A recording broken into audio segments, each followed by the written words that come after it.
Go. Audio Jungle.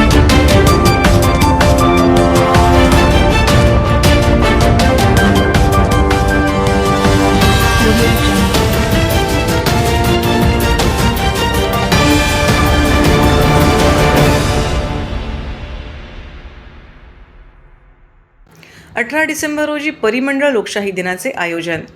4 डिसेंबरपूर्वी निवेदन सादर करण्याचे आवाहन. नागरिकांच्या वैयक्तिक तक्रारींचा निपटारा तातडीने होण्यासाठी तालुकास्तरीय लोकशाही दिनाच्या धर्तीवर ठाणे महानगरपालिकेच्या वतीने दर महिन्याच्या 3ऱ्या सोमवारी परिमंडळ स्तरावरही लोकशाही दिनाचे आयोजन केले आहे. त्यानुसार 18 डिसेंबर रोजी परिमंडळ लोकशाही दिन होणार आहे. या लोकशाही दिनासाठी नागरिकांनी 15 दिवस आधी म्हणजे 4 डिसेंबरपूर्वी आपली निवेदने सादर करण्याचे आवाहन ठाणे महानगरपालिकेच्या वतीने करण्यात आले आहे. नागरिकांनी आपली निवेदने पुढील ठिकाणी सादर करावीत. परिमंडळ 1 कळवा मुंब्रा दिवा प्रभाग समिती अंतर्गत उपायुक्त कार्यालय कळवा प्रभाग समिती कार्यालय कळवा. परिमंडळ 2 नौपाडा वागळे प्रभाग समिती अंतर्गत उपायुक्त कार्यालय नौपाडा प्रभाग समिती कार्यालय ठाणे पश्चिम. परिमंडळ 3 उथळसर वर्तकनगर लोकमान्य सावरकर नगर माजिवडा मानपाडा प्रभाग समिती अंतर्गत उपायुक्त कार्यालय माजिवडा मानपाडा प्रभाग समिती कार्यालय ठाणे पश्चिम. नागरिकांनी प्रथमतः परिमंडळ लोकशाही दिनात अर्ज दाखल करावेत. परिमंडळ लोकशाही दिनात दाखल केलेल्या तक्रारींवर कोणतीही कार्यवाही झाली नसल्यास नागरिक महापालिका लोकशाही दिनामध्ये नियमानुसार 15 दिवस आधी आपली निवेदने सादर करू शकतील. नागरिकांनी परिमंडळ लोकशाही दिनासाठी आपली निवेदने संबंधित परिमंडळ कार्यालयात सादर करावीत. सर्व नागरिकांना आवाहन करण्यात येत आहे की सध्या डासांमार्फत पसरणाऱ्या डेंग्यू या आजाराचा प्रसार रोखण्यासाठी प्रत्येकाने पुढीलप्रमाणे कार्यवाही करावी. डेंग्यू आजार एडिस इजिप्ती हा डास चावल्याने होतो. या डासांची पैदास साचलेल्या किंवा साचवलेल्या स्वच्छ पाण्यामध्ये होते. 8 दिवसांपेक्षा जास्त दिवस पाणी उघडे व साचून राहिल्यास त्यात डास अंडी घालतात. अंड्यांच्या अळ्या तयार होऊन पुढे डास तयार होतात. यासाठी आपल्या घरातील पाणीसाठे उदाहरणार्थ बॅरल्स, पिंपे, टाक्या, हौद, रांजणे इत्यादी दर आठवड्याला रिकामे करून घासून पुसून कोरडे करून पुन्हा भरावे. 1 दिवस कोरडा दिवस म्हणून पाळावा. पाणी साठ्यांना घट्ट झाकणे बसवावीत किंवा जुनी साडी, चादर, धोतर यांनी बांधून झाकून ठेवावीत, म्हणजे डास त्यात जाऊन अंडी घालणार नाहीत. घराच्या गच्चीवर आजूबाजूला अंगणात कोठेही पाणी साचू देऊ नये. भंगार सामान उघड्यावर टाकू नये. उदाहरणार्थ टायर्स, प्लास्टिक सामान, कुंड्या, टाकाऊ वस्तू इत्यादी. अशा सामानात पावसाचे पाणी साठून त्यात डेंग्यूच्या डासांची पैदास होते. घरातील कूलर्स, फ्रीजच्या पाठीमागील ट्रे हे देखील वेळोवेळी कोरडे करावेत. लक्षात ठेवा, नुसत्या फवारणीने डास घनता कमी होत नाही, तर त्यासाठी डास पैदास ठिकाणे नष्ट करणे ही आपल्या सर्वांची जबाबदारी आहे. कोणताही ताप अंगावर न काढता जवळच्या शासकीय रुग्णालयात मोफत औषधोपचार घ्या. अशा प्रकारे नागरिकांनी सहकार्य केल्यास डेंग्यूचा प्रसार रोखणे सहज शक्य आहे.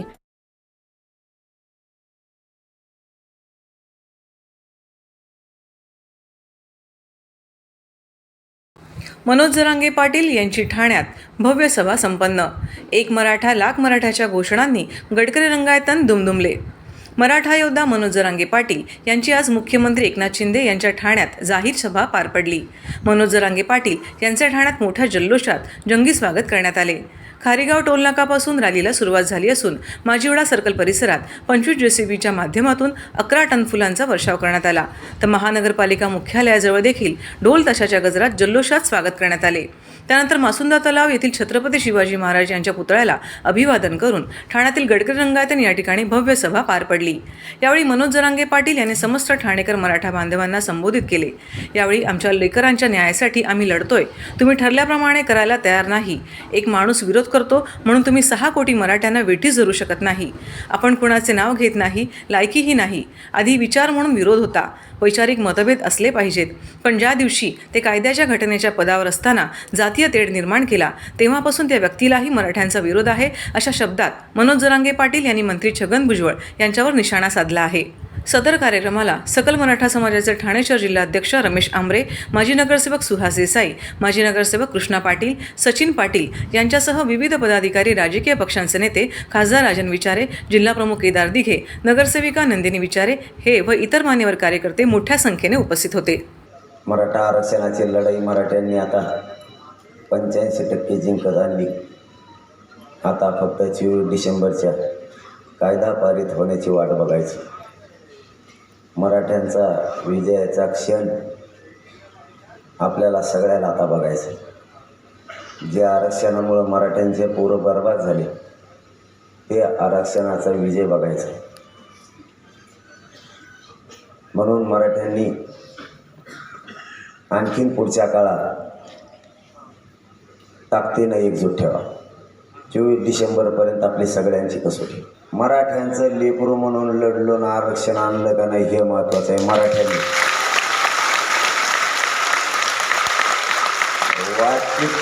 वाचित कवर तूच एकटा वाचित बस. मधी वाचेल, आता बाहेर आल्यावर वाचेल. आम्हाला वाचायचं नाही, आमचं बरोबर चालू आहे असं आम्हाला. आम्ही कसं आंदोलन केलं तरी आम्हाला पाहिजे आरक्षण. मग ते वाचून असो नाही तर बिगर वाचून असो. आता तुला तो म्हणून अभ्यास करायला लागेल तर मला काय टाईम नाही बा अभ्यास करायला. मला येत नाही वाचिता. कुठं अभ्यास करीतो तो लिहित बस. आता एखादी स्टोरी पाहिला, एक पिक्चर केलेला, आता डबल एखादी स्टोरी लिहावा, चलून द्यावा, त्याच्यात भूमिका तुम्हीच करावं. काहीतरी नाव आहे त्या पिक्चरचं. मला बी आता हळूहळू मग आता माया मागा लागला म्हणल्यावर मी सोडीत असतो. मी बी सोडीत नसतो. आता त्यांनी तिकडून सुरू केलं जातीय दंगली भडकायचे आणि कायदा सुव्यवस्था बिघडायची. कायद्याच्या पदावर तेच बसले, कायदा पायदळी तेच तोडवायला लागले.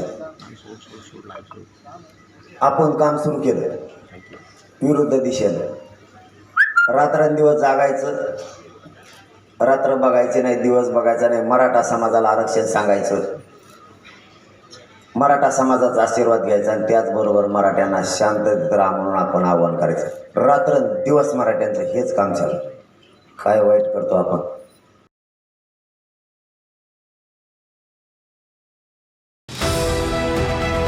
TJSB सौर शक्ती कर्ज.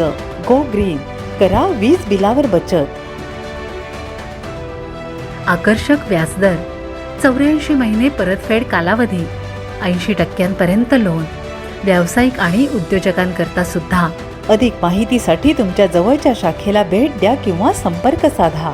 1800-223-466 आणि 1800-266-3466.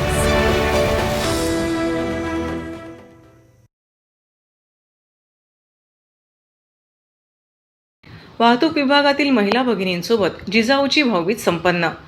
गेल्या अनेक वर्षापासून जिजाऊ शैक्षणिक व सामाजिक संस्था दिवाळीनिमित्त महिला भगिनींचा मानसन्मान करत आहेत. शहराच्या जडणघडणीत ज्यांचा मोलाचा वाटा आहे अशा ठाणे शहर वाहतूक विभागातील महिला भगिनींचा कृतज्ञतेचा भाऊबीज सोहळा जिजाऊ शैक्षणिक व सामाजिक संस्थेच्या वतीने ठाण्यातील 3 हात नाका येथे स्थित असणाऱ्या वाहतूक विभागातील कार्यालयात आयोजित करण्यात आला होता. यावेळी ठाणे शहर वाहतूक विभागातील 100हून अधिक महिला कर्मचारी उपस्थित होत्या. दरम्यान या सर्वांसोबत जिजाऊ शैक्षणिक सामाजिक संस्थेने भाऊबीज साजरी करत सर्व महिला भगिनींना पैठणी साडी भेट देत अनेक भेटवस्तू दिल्या आहेत. जिजाऊ शैक्षणिक सामाजिक संस्था ही नेहमीच महिलांना पुढे जाण्याकरिता प्रोत्साहन करत असते व नेहमीच महिलांच्या पाठीशी ठामपणे उभी असते, असे यावेळी संस्थेचे संस्थापक अध्यक्ष निलेश सांबरे म्हणाले. इतकंच नव्हे तर शहरात फिरत असताना अनेकदा मला जिजाऊचे कार्यक्रम व काही समाज उपयोगी उपक्रमांचे बॅनर झळकताना दिसून आले आहेत. परंतु आज प्रथमच हा योग या कार्यक्रमाच्या माध्यमातून जिजाऊसोबत भेटण्याचा आला, असे यावेळी ठाणे शहर वाहतूक विभागाचे उपायुक्त विनयकुमार राठोड म्हणाले. या प्रसंगी जिजाऊ शैक्षणिक सामाजिक संस्थेचे अध्यक्ष निलेश सांबरे, वाहतूक शाखेचे पोलीस उपायुक्त डॉक्टर विनयकुमार राठोड, सहाय्यक पोलीस आयुक्त कवयित्री गावित आदी, ACP ममता डिसूजा, माजी जिल्हा अध्यक्ष सिंधुदुर्ग संदेश सावंत, जिजाऊ कामगार नेते महेंद्र ठाकरे, युवा उद्योजक नीरज सांबरेसह अनेक महिला, पोलीस अधिकारी व कर्मचारी उपस्थित होते.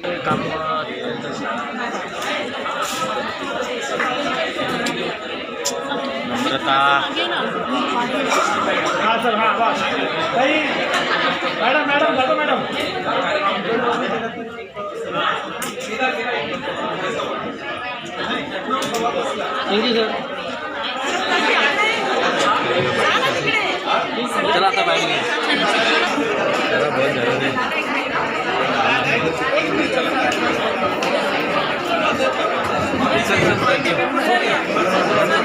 आणि सामाजिक संस्थेच्या माध्यमाने श्री निलेश सांबरेजी यांनी महिला पोलीस कर्मचारी आणि अधिकाऱ्यांसाठी भाऊबीजेची ओवाळणीचा कार्यक्रम ठेवला. हे अतिशय स्तुत्य उपक्रम आहे. या निमित्ताने जे आमचे कर्मचारी महिला भगिनी आहेत, अधिकारी महिला भगिनी आहेत, ते वर्षभर जे कामं करतात त्यांचं कोणीतरी त्यांच्या कामाची, चांगल्या कामाची पावती इथे मिळते आणि एक वडील बंधू म्हणून त्यांनी जी ओवाळणी ते देतात, ते एक अतिशय चांगला उपक्रम आहे. या निमित्ताने लोकांनी, आमचे कर्मचारी एकत्र येऊन भारतीय संस्कृतीच्या माध्यमाने त्यांनी केलेल्या कामाची पावती त्यांना मिळते. त्याबद्दल मी सांबरेजींचा आभार मानतो आणि असेच त्यांच्या हातून उत्तरोत्तर चांगले कार्य होत राहो. समाजाप्रती त्यांची जी काही भावना आहे ती त्यांच्या कार्याच्या माध्यमाने पूर्णत्वास यावं, हीच आम्ही सद्भावना. त्यातील जे लोक खरोखर समाजाची सेवा करत आहेत, आपण कोविड काळामध्ये बघितलं, आशाताई, नर्सेसताई, महिला पोलीसताई, त्याचबरोबर डॉक्टर, महिला डॉक्टर, अंगणवाडी सेविका यांचा मान सन्मान कुठेतरी आपण एक भारतीय नागरिक आहोत त्या दृष्टीने आपण करणे गरजेचं आहे. त्या दृष्टीने जिजाऊ संस्था गेली 4 वर्ष भाऊबीजेचा कार्यक्रम आमच्या भगिनींना सोबत घेऊन गावोगावी जाऊन केला जातो. तोही कार्यक्रम आज ठाण्यामध्ये ट्रॅफिक पोलीस, महिला पोलीसताई यांच्यामार्फत करण्यात आला. आता पोलीसताई झाल्या, परंतु अंगणवाडी सेविका आणि नर्सेसताई यांची भाऊबीज बाकी राहिलेली आहे. ती येत्या 23 तारखेला घाणेकर नाट्य मंदिरामध्ये दुपारी 4 वाजता आयोजन करण्यात आलेले आहे. संख्या मोठी असेल त्यामुळे आज पोलीसताईंचं आवडतं घेतलं की त्यांना बंदोबस्त आहेत. आज आपण पाहतोय दररोजच बंदोबस्त, VIP येतात, VVIP येतात, त्यामुळे त्यांना कदाचित मिळणार नाही यायला वेळ, म्हणून आज साजरी करून घेतली. परवाला 23 तारखेला मोठ्या प्रमाणात जिजाऊची भाऊबीज होणार. काळात वाचन संस्कृती लोप पावत चालली असून काही गोष्टी वाचनातून साध्य होतात. पंडित अतुलशास्त्री भगरे गुरुजी. पंडित केतन पाठक गुरुजी यांनी संकलित व संग्रहित केलेले सहज साधं सोपं या पुस्तकाचा प्रकाशन सोहळा सुप्रसिद्ध भागवतकार व ज्योतिष पंडित अतुलशास्त्री भगरे यांच्या उपस्थितीत संपन्न झाला. यावेळी इंटरनेटच्या काळात वाचन संस्कृती लोप पावत चालली असून काही गोष्टी पुस्तकी वाचनातून साध्य होतात असे प्रतिपादन त्यांनी केले. आजच्या धावपळीच्या काळात प्रत्येकाला काही ना काही समस्या असतात. मात्र या समस्यांचे निराकरण करावे असे वाटत असताना त्या करायला किंवा त्याकडे फारसे लक्ष दिले जात नाही. मात्र या अशाच काही प्रश्नांची उत्तरे आणि उपाययोजना सहज करता याव्यात यासाठी पंडित केतन पाठक गुरुजी यांनी सहज साधं सोपं हे पुस्तक संकलित केले. या पुस्तकाचा प्रकाशन सोहळा संपन्न झाला.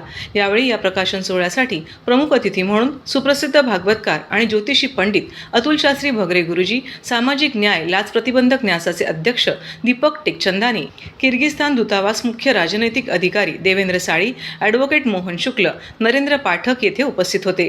यावेळी भगरे गुरुजींनी आपले मनोगत व्यक्त केले. वाचन संस्कृती राहिली नाही, मात्र केतन गुरुजींनी केलेल्या धाडसाचे गुरुजींनी कौतुक केले. तसंच 5 वर्षापूर्वीची इच्छा पाठक गुरुजींनी पूर्ण केली असून आपण समाजासाठी काही देणं लागतो. आपल्याकडील ज्ञान इतरांना देणारी मंडळी फार थोडी आहेत असे यावेळी भगरे यांनी म्हटले. हल्ली लोक व्यावहारिक झाली आहेत. मुलगा माझ्यापेक्षा मोठा व्हावा आणि गुरुला आपला शिष्य आपल्यापेक्षा मोठा व्हावा ही इच्छा आज येथे पूर्ण झाली. तुम्ही जे कर्म करता ते अत्यंत महत्त्वाचं आहे. कर्म करत कर्तव्यावर गेल्यास तुम्ही यशस्वी नक्की होणार. तसेच देव आणि राजकारण एकत्र करायला नको. ज्याने त्याने आपल्या मार्गाने जावं. पुस्तक अतिशय योग्य आहे. प्रत्येकाला प्रश्नाची उत्तरे देण्याचा प्रयत्न यातून पाठक गुरुजींनी केला आहे असे वक्तव्य भगरे गुरुजींनी केले. हे पुस्तक काढण्याची माझी खूप वर्षापासूनची इच्छा होती. त्याच्या पाठीमागचं उद्दिष्ट असंच की प्रत्येक वेळेला जे आपले मित्रपरिवार असतील, यजमान असतील, आमच्या मंदिरामध्ये येणारे भक्त मंडळी असतील, तर हे प्रत्येक वेळेला कुठली ना कुठली समस्या घेऊन आमच्याकडे येतात आणि आम्ही त्या समस्यांचं निवारण करण्याचा प्रयत्न करतो. पण ज्या वेळेला या सगळ्या गोष्टींचा विचार केला की बाबा प्रत्येक माणसाच्या आयुष्यामध्ये येणाऱ्या ज्या समस्या आहेत तर या समस्या अतिशय क्षुल्लक आहेत, अतिशय बारीक आहेत, पण लोकांना त्याबद्दलचं ज्ञान नाहीये. त्यामुळे आपण असं काहीतरी निर्माण करावं की जे करून सहजगत्या आणि सोप्या पद्धतीने जर त्याच्यातनं लोकांना मार्गदर्शन झालं तर नक्कीच त्यांना त्यांच्या अडचणी सुधारण्यासाठी त्याचा निश्चित लाभ होऊ शकतो. पहा, खरं तर आजचा हा दिवस सुवर्णयोग म्हणता येईल किंवा मणिकांचन योग म्हणता येईल. कारण सुरू असलेलं चातुर्मास्य आणि याच्यामध्ये ठाण्यातले नामवंत गुरुजी पंडित केतन शास्त्रीजी पाठक गुरुजी यांच्या माध्यमातून जे एक पुस्तक या ठिकाणी प्रकाशित व्हायचं आहे आणि होणार आहे, तर ते पुस्तकाचं नावच इतकं सहज साधं सोपं आहे की आपल्याला आश्चर्य वाटतं की नाही नाव काय, पण मग सहज साधं सोपं तुम्ही म्हणतं तर नावच ते आहे. आणि खरोखर नावाप्रमाणे त्या पुस्तकातल्या अनुक्रमणिका जर तुम्ही बघितल्या तर तुमच्या असं लक्षात येईल की घराघरातल्या प्रत्येक व्यक्तीसाठी संग्रही आणि वाचनीय असावं अशा पद्धतीचं हे पुस्तक आहे. तुमच्या मनातल्या अनेक प्रश्नांची उत्तरं आपोआपच तुम्हाला या पुस्तकाच्या माध्यमातून मिळणार आहे. खरं तर मला असं वाटत होतं की केतन गुरुजी 5 वर्षापूर्वीच असं पुस्तक बाहेर येईल त्यांचं, पण मात्र भलेही आता जरी आलेलं असलं तरी ते अतिशय योग्य वेळेत आलेले आणि मला खात्री आहे की निश्चितपणे प्रत्येक घरामध्ये सहज साधं सोपं दिसायला काहीही हरकत नाही आणि प्रत्येकाने त्याचा एक पुरेपूर लाभ घ्यावा.